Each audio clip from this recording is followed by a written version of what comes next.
बंदर और शेर की कहानी। एक जंगल में एक शेर रहता था। उसी जंगल में एक लोमड़ी भी रहती थी, जो कि शेर की असिस्टेंट थी। लोमड़ी जंगल में जानवरों का पता लगाती थी और आकर उसकी सूचना शेर को दे देती थी। शेर बड़ा ही खूंखार और क्रूर था। वह आवश्यकता से अधिक जानवरों का शिकार करता था। शेर शिकार किए गए जानवरों में से कुछ को खा लेता था और पेट भरने पर बाकी जानवरों को वैसे ही छोड़ देता था।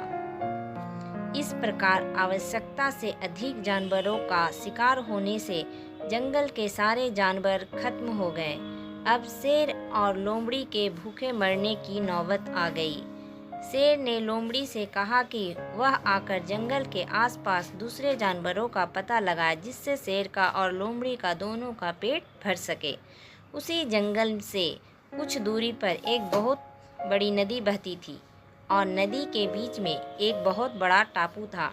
उस टापू पर सारे शाकाहारी जानवर जैसे हिरन, बंदर, बकरी, भेड़ आदि सदियों से रहते थे। नदी से घिरा होने के कारण टापू पर कोई दूसरा बाहरी जानवर नहीं आ पाता था। लोमड़ी शेर की आज्ञा मानकर जानवरों का पता लगाने निकल पड़ी। उसे अपने जंगल में कोई भी जानवर नहीं मिला। थक हार कर लोमड़ी नदी किनारे बैठ गई। तभी उसकी नज़र दूर बने टापू पर पड़ी। लोमड़ी ने सोचा, अवश्य ही इस टापू पर कुछ जानवर रहते होंगे। ऐसा सोचकर लोमड़ी तैरकर टापू तक जाकर देखती है तो वहाँ बहुत से शाकाहारी जानवर थे, किंतु कोई भी मांसाहारी अथवा शेर को चुनौती देने वाला जानवर नहीं था। यह देखकर लोमड़ी बहुत खुश हुई और अपने जंगल लौटकर अपने शेर को सारी बात बतलाई। लोमड़ी की बात सुनकर शेर बहुत खुश हुआ और उसने लोमड़ी को शाबाशी दी। दूसरे दिन शेर लोमड़ी के साथ उस टापू पर जानवरों का शिकार करने के लिए पहुंच गया। टापू पर शाकाहारी जानवरों को देखकर शेर के मुंह में लार टपक रही थी। उसने एक ही दिन में बहुत सारे जानवरों को मार डाला और कुछ जानवरों को खाकर बाकी जानवरों को छोड़ दिया। शेर लगातार 2 दिन इसी प्रकार शिकार किया। टापू के सारे जानवर शेर से बुरी तरह डर गए और सभी ने एक सभा बुलाई।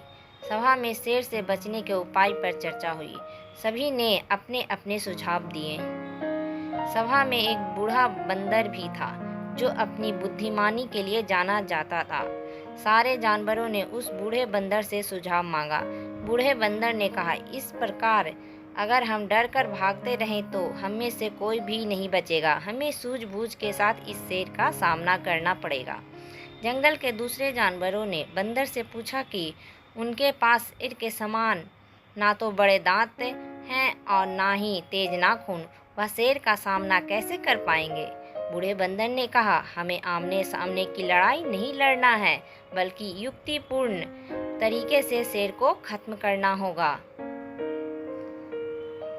जानवरों ने बंदर से आगे की योजना जाननी बनाने के लिए बंदर से कहा।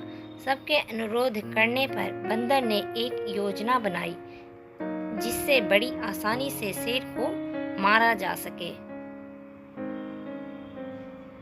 जंगल के सभी जानवरों ने मिलकर एक गहरा गड्ढा खोदा और उस गड्ढे को घास फूस और पत्तियों से भर दिया, जो देखने में समतल जमीन की तरह दिखाई दे रहा था।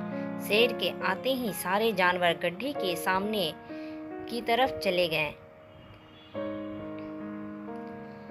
शेर ने जैसे ही जानवरों को देखा, उसकी भूख जाग गई और वह जानवरों का शिकार करने के लिए उनकी तरफ भागा। जैसे ही शेर गड्ढे के ऊपर से निकला, घास फूस और पत्तियों के दब जाने से शेर गहरे गड्ढे में गिर गया। शेर ने और गड्ढे से निकलने का बहुत प्रयत्न किया, किंतु गड्ढा अधिक गहरा होने के कारण लाख कोशिश के बाद भी वह गड्ढे से नहीं निकल सका। शेर के साथ साथ उसके पीछे भागते हुए लोमड़ी भी गड्ढे में गिर गई। भूख और प्यास से शेर और लोमड़ी दोनों का गड्ढे में ही मौत हो गया। इस प्रकार बंदर और जानवरों की चालाकी से उन्हें शेर से मुक्ति मिली और सभी जानवर पहले की तरह हंसी खुशी रहने लगे। शिक्षा। शेर और बंदर की कहानी से हमें शिक्षा मिलती है कि बुद्धिमानी से बड़ी मुसीबत का सामना आसानी से किया जा सकता है। बंदर और शेर की कहानी।